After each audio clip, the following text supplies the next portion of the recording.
Ito ang game ngayong taon 2021. Ito ang laban sa dalawang semi-finalist na si Ian Nepomniachtchi versus Grandmaster Wesley So. So yung kalaban ni Wesley dito ay si Russian Boy. Talagang malakas din ito maglaro at ito ay nananalo rin dati.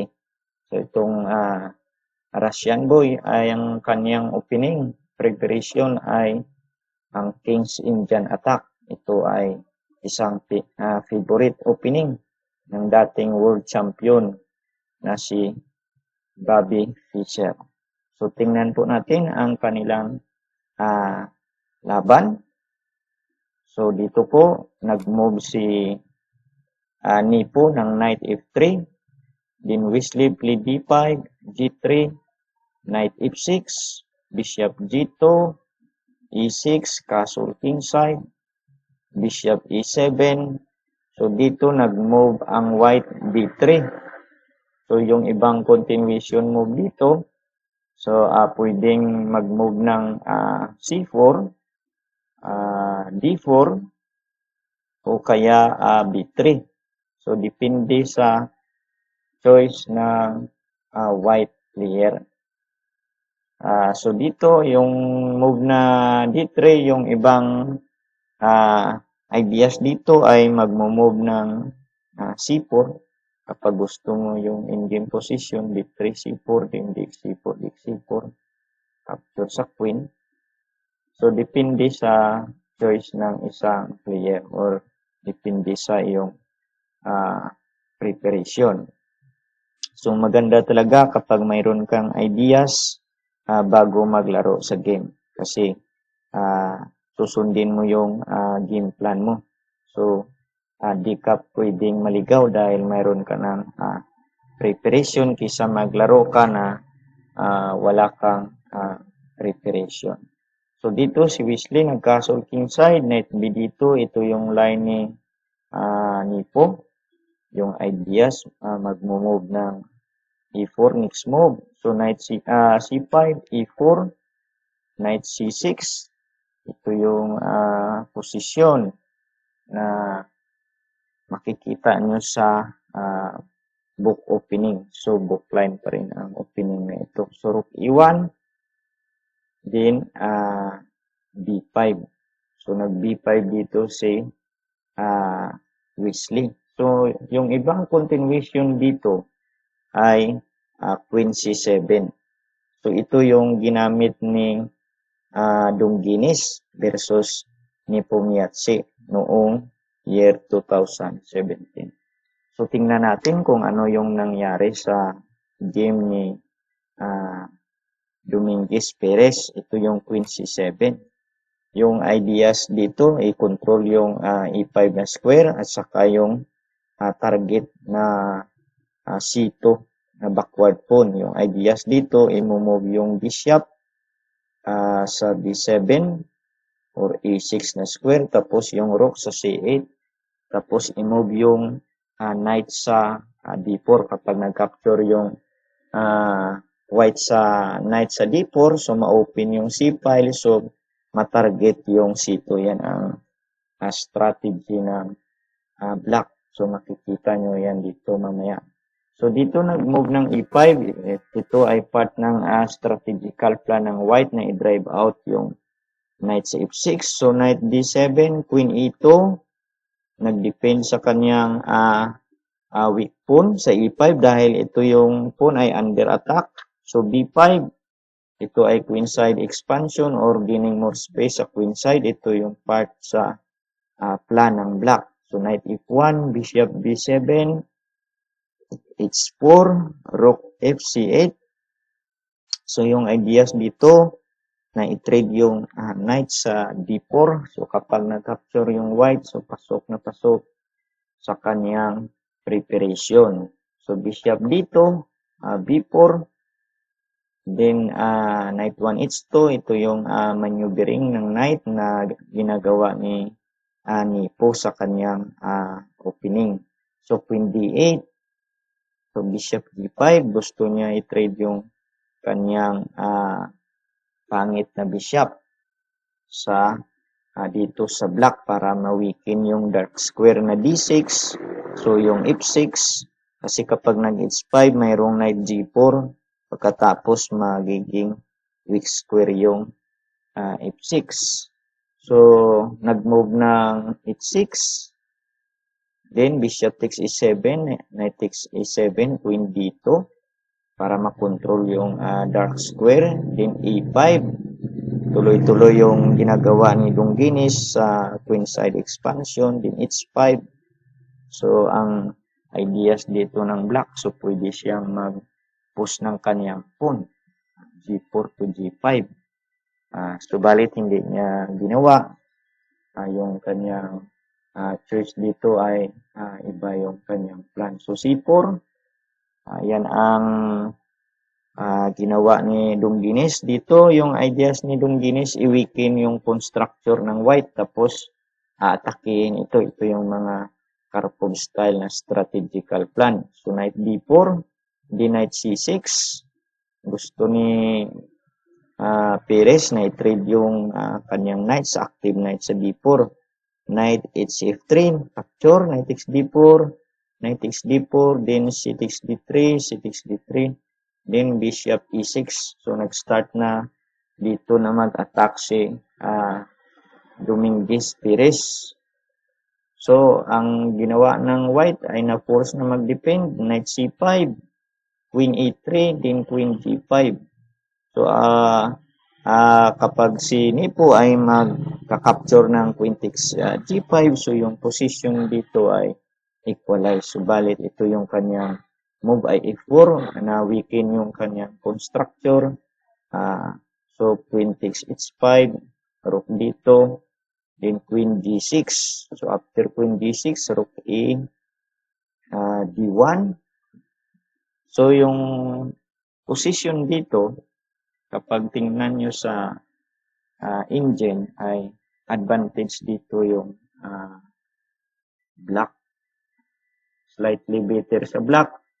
Kaya lang ang nangyari dito ay nakipag-exchange sacrifice si Dominguez Perez. So, nawala dito yung kanyang advantage.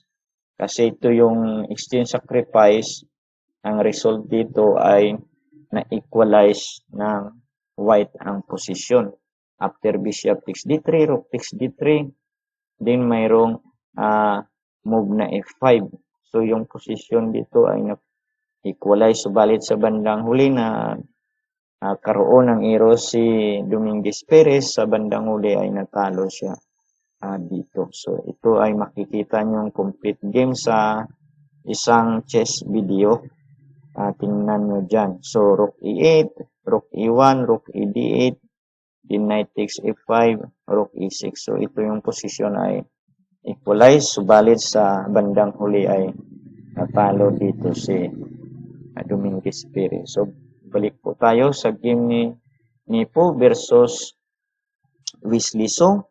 Yung kanyang move ni Wesley ay b5. So, after b5, e5. So, sa old game ni Nipo, yung kanyang ginawa ay kumain nag-capture siya ng EX d5. Ito ay matagal ng game noong 2017 pa versus Giler. So, ito yung nangyari sa kanyang old game.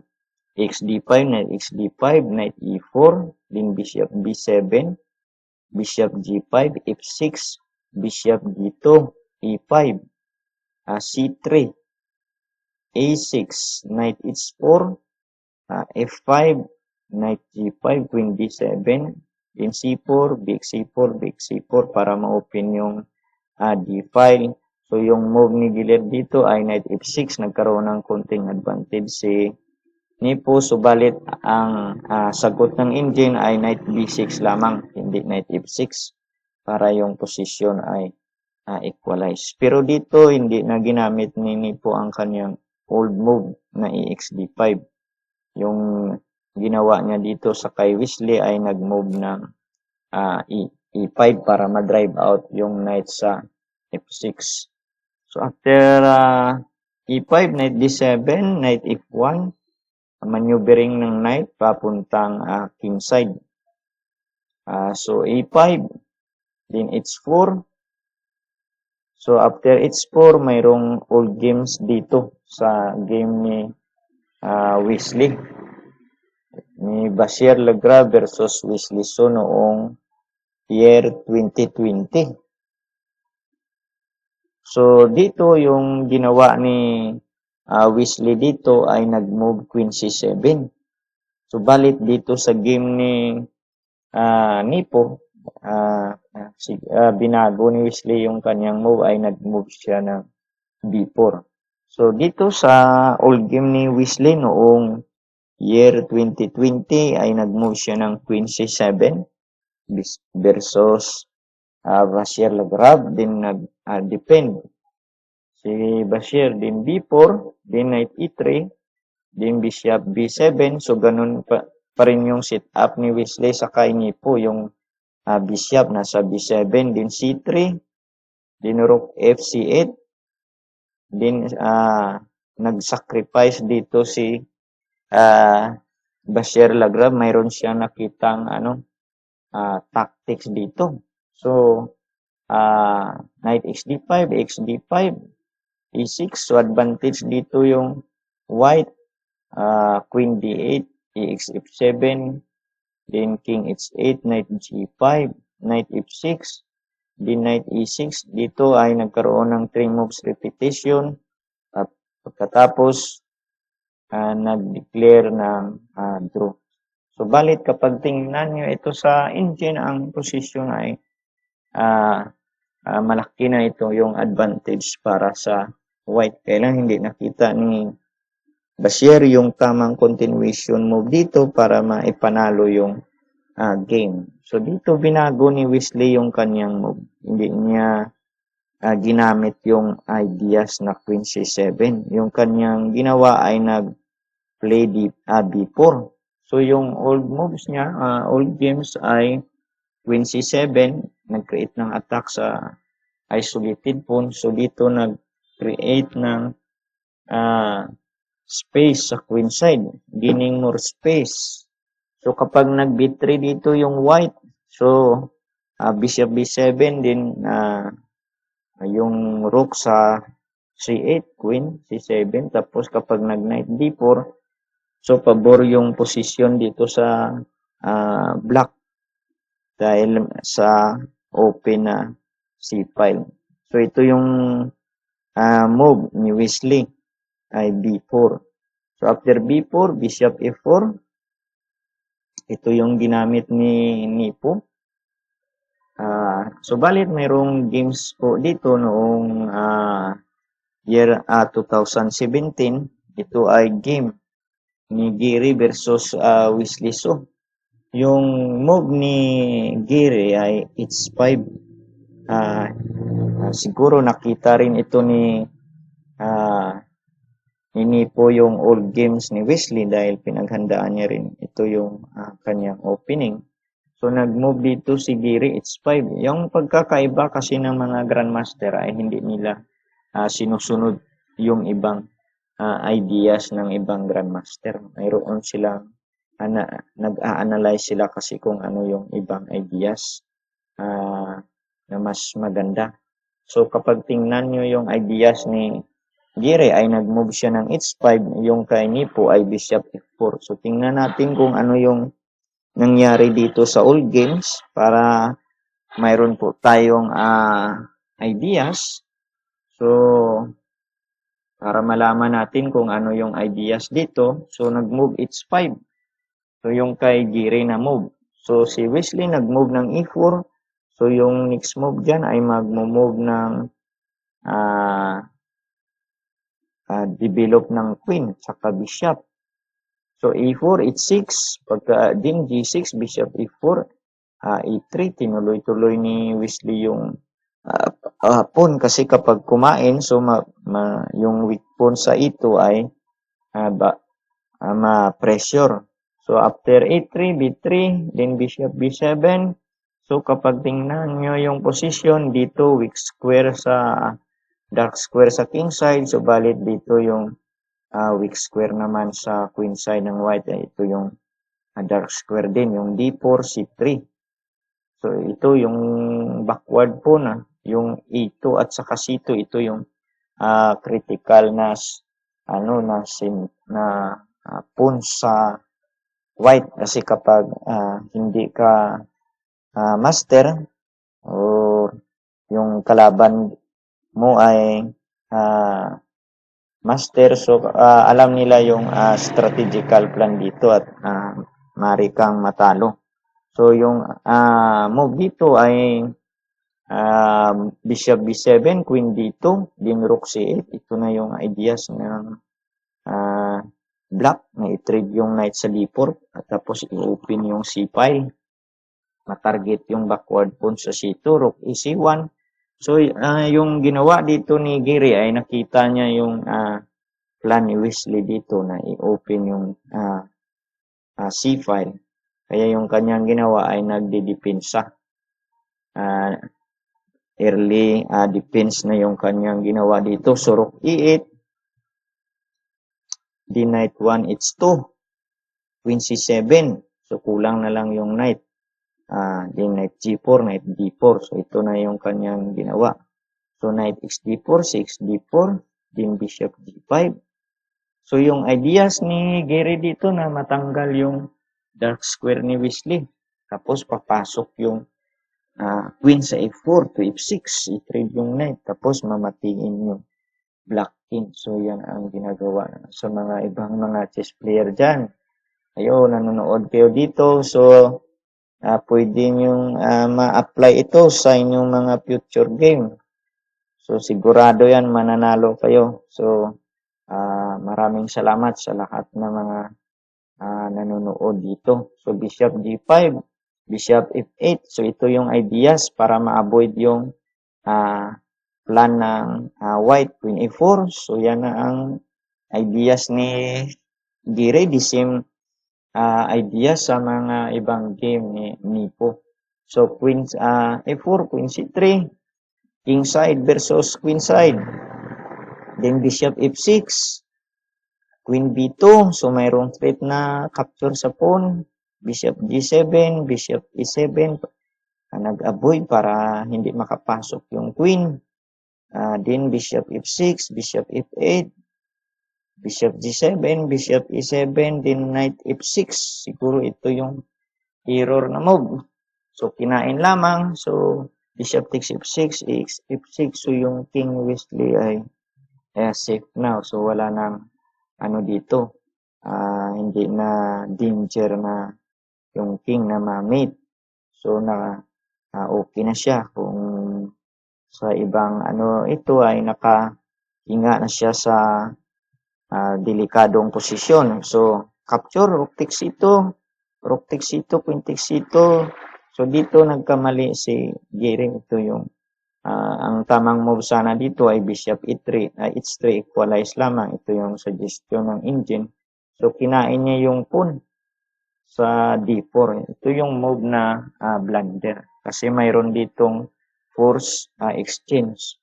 Nakita ni Wesley na yung winning position dito. Ito yung queen c3. Kahit tingnan nyo sa engine, ito ay isang winning move. So dito, after queen c3, queen e3, so nag-avoid na i-trade yung queen kasi magkaroon ng pass pawn. So d4, after d4, queen e2, then nag-capture, king takes dito, then knight c5, so delikado yung kanyang isolated pawn. So mayroon pang isang rook dito. Then queen e5, then mayroong double attack, queen b5. So dito lamang ng piyesa si Wesley. So winning na dito yung kanyang game versus Giri. So balikan po natin yung kanyang laban sa kay Nipo. So si Nipo nag-move ng bishop e4. Hindi siya interesado ng move na h5. So after bishop e4, a4, then a3, capture, Then rook b8 para makuha yung file. Knight e3, bishop b7, c4, knight b6, then capture. So, knight x d5. So, kapag nag-capture dito si Nipo, for example, kapag i-capture niya yung knight x d5, queen x d5, knight g5, mayroong counter attack. So, yung na-discover attack sa queen. So, queen b3, queen to queen. Then, queen h5, mayroong counter attack dito sana yung white. So, hindi niya ito nakita dahil suggestion ito ng engine. So, h6, may force move ito, rook ab1, queen takes f3, tapos mayroong knight sacrifice. Tapos, bishop takes c6, bishop takes c6, rook takes b8, bishop f8, queen g6. So, dito sana mayroong advantage yung white dito. So, balit ito yung hindi nakita ni Nipo. So, yung kanyang ginawa ay kinain yung isolated po ni Wesley. So, yung position dito ay equalize, knight c3, queen c4, queen e5. So, equal yung position. Then, rook ac1, knight b5, attack sa weak pawn. So, for example, kapag nag-move siya ng e4, so mayroong knight d4, knight d4. Okay yung position ng black dito. Then, knight c2, capture, capture. Then, queen x3, bishop g5. Then, rook f d8 para ma-attack yung isolated pawn. Capture, capture. Then, queen takes c5. Ang result ng endgame ay equalize pa rin ito. So, yung position dito ay okay pa rin sa dalawang player. So, bishop e4, rook d7. So, equalize pa rin yung position. h5. After h5, g6, king g2, king g7, rook h1, then knight g8. After knight g8, rook hc1. So, nag-capture, bigay ng isang pawn dito si Nipo, rook h1, rook b4, attack sa bishop, bishop c2, king h6, bishop d1, nag-attack sa pawn, din h4, bishop e2, knight e7, rook takes h4. So, nagkaroon ng isolated pawn sa h4, din knight g6, nag-attack sa dalawang isolated pawn, king g3, rook d4, then nag-decide si Nipo na makipag-in-game ng knight versus bishop. So, dito yung result ng knight versus bishop in-game ay pabor ito sa black. So, lamang ng isang pawn si Wesley. So, yung white dito ay walang chance yung white dito sa knight versus bishop na in-game. So, yung black mayroong chance dito, king g7, f4, knight c6, so bishop c2, h6, bishop b1, knight e7, king g4, knight d5, after knight d5 para hindi maka-move ng king h5, makapture yung pawn sa f4. So, king g3, king f8, then king g4, knight f6, then king f3, king e7, bishop c2, knight h5, then king g4, knight g7, bishop b1, f6, bishop e2, king d6, king f3, h5, then king g3, king c5, bishop b3, king d4, king f3, king d3, then blunder dito ang white, si Nipo. So, yung move niya ay bishop a4. So, blunder move ito. Kapag sa engine, tingnan nyo ay ito ay losing move. So, yung magandang move sana dito ay bishop e2. Advantage pa rin yung black dito pero hindi losing. Hindi pa losing yung kanyang position. After knight e5, king f2, then king e4, then bishop takes e6, king takes e4. So dito, mayroon pang laban sana yung white kahit advantage pa yung black. Subalit yung move na bishop e4 talagang losing na talaga ito.